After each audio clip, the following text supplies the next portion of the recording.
decide to make Joe the backup and not Shedeur? Yeah, Joe's the backup. And Joe's obviously quarterback too, but was there, along with changing to Dillon, was there any conversation at all about moving Shedeur up to number 2 and making Joe? Yeah, my focus is on this game. Joe's the backup.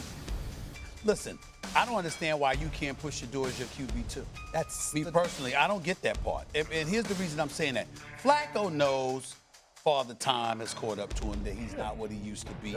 He's happy to be on an NFL roster to contribute in any way that he possibly can. He knows that he's a stopgap for the young guns coming up career. He knows that. So there's nothing wrong with putting him at the QB3 spot. When Shedeur does anything, it's always critique. Mm-hmm. What I don't like is you may not be able to relate to what he's doing or how he's doing it, but you can't control and make it be what you want it to be, because it's not that. The ongoing debate surrounding Shedeur Sanders has taken yet another dramatic twist, and this time all eyes are firmly fixed on Cleveland Browns head coach Kevin Stefanski. In his latest press conference, Stefanski made a bold and controversial statement that has sent ripples throughout the NFL community. He firmly declared that Sanders is not in consideration to be Dillon Gabriel's backup. Instead, it is veteran Joe Flacco who has been placed in the QB2 role. This decision immediately sparked confusion and frustration among analysts, fans, and former players alike. Many are left wondering, why would Stefanski choose to elevate Flacco, a quarterback who has clearly struggled over the past few seasons, rather than giving the promising and dynamic Sanders a legitimate shot? The move has fueled speculation that Stefanski may be deliberately keeping Sanders sidelined. With so much hype surrounding the young quarterback's potential, questions are swirling about whether this is purely a football decision or if deeper politics are at play inside the Browns organization. The skepticism only grew louder when former NFL MVP Cam Newton reacted publicly. Newton did not mince words, openly blasting Stefanski's choice.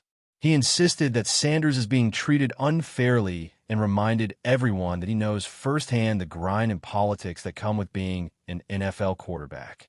To him, this situation is not just questionable, it's unprecedented. What makes the story even more remarkable is the fan reaction. Despite being only a fifth-round pick and slotted as a third-string quarterback, Sanders has developed an unusually strong following. Newton emphasized that no rookie quarterback in such a low-profile position has ever commanded this kind of attention and support from fans. It's a rare phenomenon that highlights just how much belief and excitement exists around Sanders, making Stefanski's controversial decision even harder for many to understand.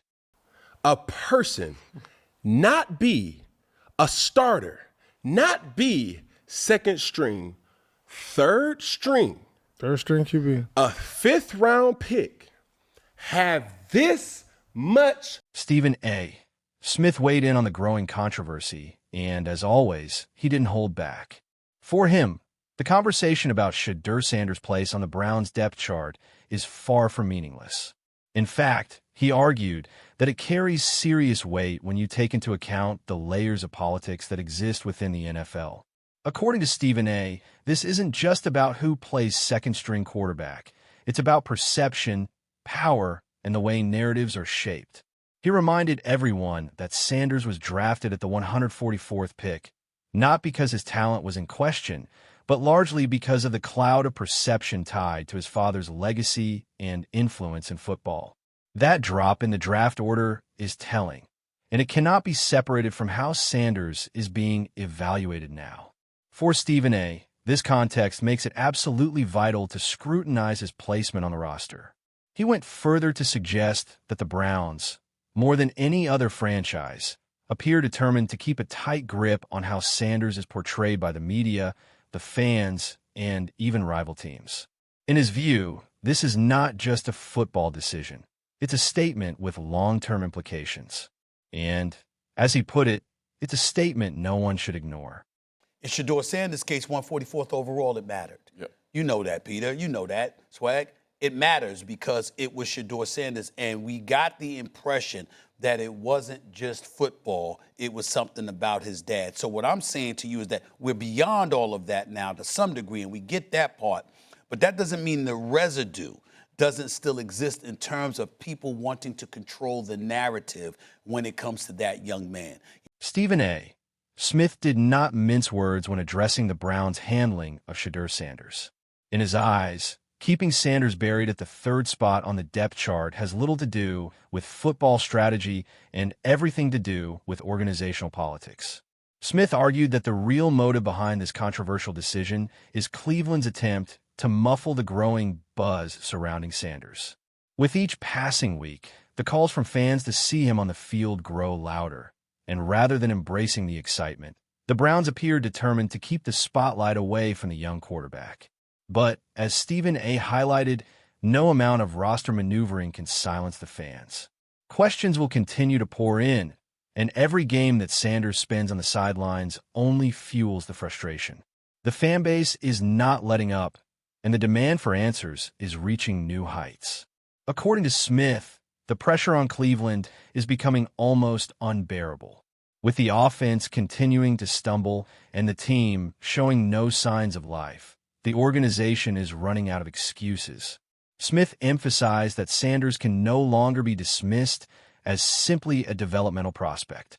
His talent, combined with the fan demand, makes his case undeniable. In Smith's words, there comes a point where ignoring a player like Sanders is not only unreasonable, but reckless. The Browns are inching closer to that moment. As the spotlight intensifies, the combination of media scrutiny, fan expectations, and on-field struggles leaves Cleveland with fewer options. The message, according to Stephen A., is clear. Sanders has earned the right to step into the spotlight. The longer the Browns resist, the more they risk alienating their fan base and sabotaging their own season. For Smith, it's not a matter of if, but when Sanders finally gets his chance. Taking all of that into consideration, that's why we know we're going to see him, because we know that pressure is mounting. The more inept they are offensively, the less of an excuse you're going to have to submerge him. If you got Dillon Gabriel, you're going to throw him out there. After Kevin Stefanski's blunt statement that Shedeur Sanders isn't even being considered for the Browns' backup role, the young quarterback has finally let his frustration surface. Sanders, who has shown remarkable patience up to this point, made it clear that quietly sitting on the sidelines is no longer acceptable to him. He insists he is ready, not just for a backup position, but for a legitimate starting role in the NFL. According to Sanders, his performance and preparation prove he has what it takes, and the lack of opportunity is wearing thin. This marks the first time he has openly expressed dissatisfaction with his current status, and it signals a turning point in what has already been a tense situation in Cleveland. Shedeur's remarks suggest that if the Browns continue to keep him buried on the depth chart, a new wave of controversy could erupt. Fans, analysts, and former players will undoubtedly seize on his statements, adding more fuel to the ongoing debate. He has not shied away from comparisons, either. Sanders has openly stated that he believes he is a better option than the quarterbacks currently on the Browns roster. In fact, he specifically called out veteran Joe Flacco, saying that if given the chance, he could outplay him. His confidence didn't stop there. Sanders boldly claimed that he is already more talented than some of the current starters across the NFL. Despite his frustration, Sanders has acknowledged the importance of the grind.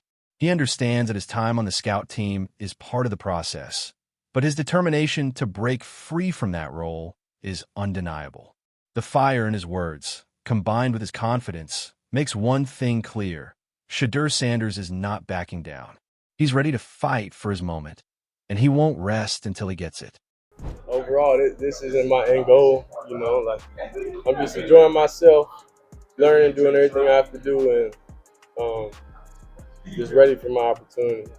How frustrating can that be when you look around? Everybody perspective, so that's not nothing in my place to answer. That's nothing I can't not answer, but I know for sure I'm not. I know if you see the quarterback play in the league right now, I know I'm capable of doing better than that. In conclusion, the ongoing saga surrounding Shedeur Sanders has evolved from a simple roster debate into one of the most heated storylines in Cleveland football. What originally appeared to be just another coaching decision about depth chart placement has now transformed into a battle of perception, power, and control. Analysts, commentators, and former players are no longer aligned with the Browns' approach. Many of them openly question whether Kevin Stefanski's refusal to even consider Sanders for the backup role is more about politics than performance. The optics suggest that the organization may be deliberately trying to slow down Sanders' rise, fearful of how quickly the young quarterback could disrupt the status quo. Stefanski's stance has left many scratching their heads. Why ignore a talented and determined rookie who has shown poise, confidence, and the ability to energize an entire fan base? Why elevate a struggling veteran instead, especially when the fan and media pressure is building by the day? To analysts, the answer seems less about football logic and more about narrative control. The Browns appear reluctant to let Sanders change the storyline too soon, perhaps worried about the ripple effect his success could have on team dynamics and leadership. Shedeur, for his part, has demonstrated through his words and attitude that he is more than ready to embrace the challenge. He's made it clear that his goal is not just to sit quietly on the sidelines, but to fight for the opportunity he has worked tirelessly to earn. Yet the Browns seem intent on keeping him in check, holding him back longer than necessary. This has only added more fuel to the growing controversy. But in the NFL, there's one force that cannot be ignored: the fans. The power of the fan base has shaped countless careers, and in Sanders' case, it could very well tip the scales. If supporters continue to chant his name, flood social media with demands, and make it clear that they believe in his ability, the Browns will eventually find themselves under immense pressure to respond. The louder the voices grow, the more difficult it will be for the organization to dismiss the movement. Ultimately, the fate of Shedeur Sanders may come down to a battle of wills. On one side, you have a determined young quarterback ready to prove himself. On the other, a coaching staff seemingly intent on slowing his momentum. Between them lies the fan base, passionate, vocal, and unwilling to let the story fade. Their influence could become the deciding factor in forcing the Browns to rethink their approach. So the questions remain. Is Stefanski's decision to keep Sanders sidelined a sign of something deeper inside the Browns organization, or is this simply the slow development path of a rookie? Do you agree with analysts who argue that Sanders' rise is being intentionally suppressed, or do you believe there's a valid football reason for these choices? And perhaps most importantly, how much power do fans really hold in shaping his destiny? One thing is certain: the debate isn't cooling down. If anything, it's just beginning to heat up.